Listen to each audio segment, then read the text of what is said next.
The smile that hid a monster. The sound of a ceramic mug shattering against the hardwood floor is something I'll never forget. Some people remember the day their lives changed because of a phone call. Others remember a knock at the door. For me, it was the sound of coffee spilling across polished oak and the terrifying silence that followed. By the time I reached the living room, my wife, Helen, was lying motionless on the floor. A thin stream of blood ran from the side of her head, slowly spreading across the rug she had proudly picked out almost 20 years earlier. Standing only a few feet away was the man responsible, Arnold Benson. He wasn't panicking. He wasn't trying to help. He wasn't even pretending to care. Instead, he looked down at Helen with the coldest smile I'd ever seen. Then he looked directly into my eyes. She lost her balance, he said calmly. If anyone asks, that's what happened. Before I could answer, he stepped over the broken coffee mug, straightened his expensive jacket, and walked out of my house as if he had just finished discussing the weather. The front door closed. His truck disappeared down the street. Only then did I drop to my knees beside Helen. Helen, sweetheart, stay with me. My hands trembled as I pressed a kitchen towel against the wound on her head. Blood soaked through the fabric almost immediately. I dialed emergency services with fingers that barely obeyed me. The dispatcher kept talking. Sir, can you hear me? Is she breathing? Basher? Yes. Barely. Keep pressure on the wound. Those few minutes felt longer than the previous 64 years of my life. The ambulance arrived quickly. Paramedics rushed inside. One checked Helen's pulse while another prepared oxygen. They loaded her onto a stretcher and hurried toward the ambulance. I climbed into my pickup and followed behind, praying to God that I wouldn't lose the woman who had spent 41 years standing beside me, through every joy and every hardship life had thrown at us. As I drove toward Memorial Hospital, one question echoed inside my mind. How had it come to this? The answer wasn't simple. It had started years earlier, long before blood stained my living room floor, long before Arnold's smile became something I feared. It started the day my daughter introduced us to the man she insisted was the love of her life. Uppercut, Arnold arrived wearing a tailored navy blue suit that probably cost more than my first truck. He walked with the confidence of someone who believed every room belonged to him. His handshake was firm, too firm, the kind of handshake meant to establish dominance instead of friendship. I'm Arnold Benson, he said proudly. I own one of the fastest growing construction companies in Texas. For the next 2 hours, Arnold talked almost exclusively about himself. His business, his income, his investments, his expensive vacations, his luxury pickup. Every conversation somehow returned to one subject: Arnold. Whenever someone else tried speaking, he redirected the attention back to himself. At first, I assumed he was simply nervous. Helen wasn't convinced. That night, after Clementine and Arnold left, she quietly washed dishes while I dried them. Without looking at me, she whispered, "Did you notice how he never once asked about us?" I shrugged. Maybe he's just ambitious. She shook her head. No. There's something missing behind his smile. I laughed gently. I think you're worrying too much. Looking back now, I wish I had listened. The wedding took place 11 months later. It was beautiful. Our daughter looked happier than I'd ever seen her. Arnold stood proudly beside her, smiling for every photograph. Everyone congratulated them. Everyone believed they had a bright future ahead. Everyone, except Helen. During the reception, she squeezed my hand. I hope I'm wrong. So do I replied. Neither of us realized that those would become some of the saddest words we'd ever speak. The changes happened slowly, almost invisibly. First, family dinners became less frequent, then birthdays, then holidays. Whenever we invited Clementine over, Arnold always seemed to have another plan. A business meeting, a weekend trip, an important client. Eventually, our daughter stopped calling every week, then every month. When she did answer the phone, her voice sounded different, quieter, more careful, as though someone was listening nearby. Helen noticed immediately. She's changing. I tried convincing myself it was simply marriage. People get busy, life changes, families grow. But deep inside, I knew Helen was right.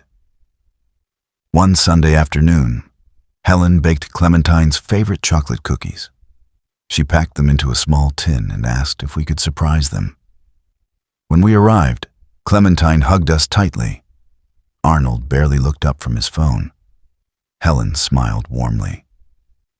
I made your favorite container. Took one look, closed it. We're trying to eat healthier. His tone wasn't rude, it was worse, it was dismissive. Helen apologized immediately. I'm sorry. I didn't know. You never ask, Arnold replied. The room fell silent. On the drive home, Helen stared out the window. I was only trying to do something nice. I reached across the seat and held her hand. I know. But somehow, that wasn't enough. Every visit became another opportunity for Arnold to criticize someone. Helen folded laundry incorrectly. She bought the wrong groceries. She arrived too early. She stayed too late. Nothing she did was ever acceptable. And somehow, she always apologized. One evening, I finally asked why. Helen, why do you keep saying sorry? She smiled sadly. Because if I don't, he'll take it out on Clementine. That answer broke something inside me. Arnold crosses a line that changes everything forever when a family gathering turns into a nightmare. And Merle quietly begins preparing a plan that will eventually destroy the empire Arnold spent years building. For a while, I convinced myself that Arnold's behavior was nothing more than arrogance. Plenty of successful people developed oversized egos. It didn't necessarily make them dangerous. I couldn't have been more wrong. The first real warning came on a rainy Thursday evening. Helen had invited Clementine and Arnold over for dinner. She spent the entire afternoon preparing their favorite meals: roast chicken, homemade mashed potatoes, fresh bread, and the peach cobbler our daughter had loved since childhood. By the time they arrived, the table looked like something from a holiday celebration. Helen smiled proudly. I hope you're hungry. Clementine smiled back. It smells amazing, Mom. Arnold barely glanced at the table. As soon as he sat down, he frowned. You still use this old china? Helen looked confused. Yes, we've had it for years.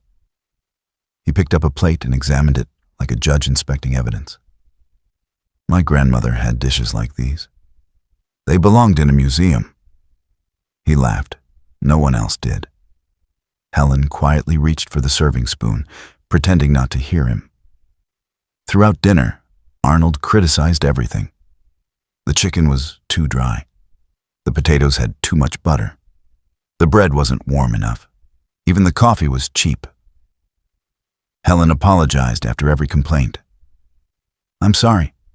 I'll do better next time. Those words became so common that they sounded automatic. When dessert was served, Clementine accidentally spilled a little juice on the tablecloth. Before Helen could grab a towel, Arnold slammed his hand against the table. The loud bang startled everyone. What is wrong with you? He snapped at Clementine. Can you do anything without making a mess? The room froze. Clementine's smile disappeared instantly. She lowered her head like a frightened child. It's okay, Helen said softly, reaching for the napkins. I'll clean it. Arnold pointed toward Helen. This is exactly why she never learns. You fix every mistake she makes. I slowly placed my fork on the table. That's enough. Arnold looked at me for the first time that evening. Excuse me? You heard me. This is our home. You don't raise your voice at my daughter. For several long seconds, neither of us spoke. Then Arnold smiled, not because he was amused, because he enjoyed confrontation. He leaned back in his chair. I think we're leaving. Without another word, he stood. Clementine immediately followed him. Before walking out, she whispered to Helen, "I'm sorry." Helen hugged her tightly. "You never have to apologize to me." The front door closed. Silence filled the house. Helen slowly gathered the untouched dessert plates. I noticed her hands shaking. "I ruined dinner," she whispered. I walked over and gently held her shoulders. "No. You didn't ruin anything." "He did." She looked at me with watery eyes. "I just want our family back." That sentence stayed with me for weeks. Over the next several months, Arnold became even more controlling. He decided where Clementine could go, who she could talk to, how often she could visit us. Even simple phone calls became difficult. Whenever Helen called, Arnold usually answered, "Clementine's busy. We'll call later." Later almost never came. One afternoon, Helen sat on our porch holding her phone. She'd called 3 times. No answer. She sighed. "I miss my little girl." I wrapped my arm around her. So do I. Neither of us knew that Clementine wanted to call. Arnold simply wouldn't allow it. A few weeks later, we attended Maya's 7th birthday party. It should have been one of the happiest days of the year. Instead, it became another painful reminder of what our family had become. Helen spent hours wrapping gifts. She even knitted Maya a small pink sweater by hand.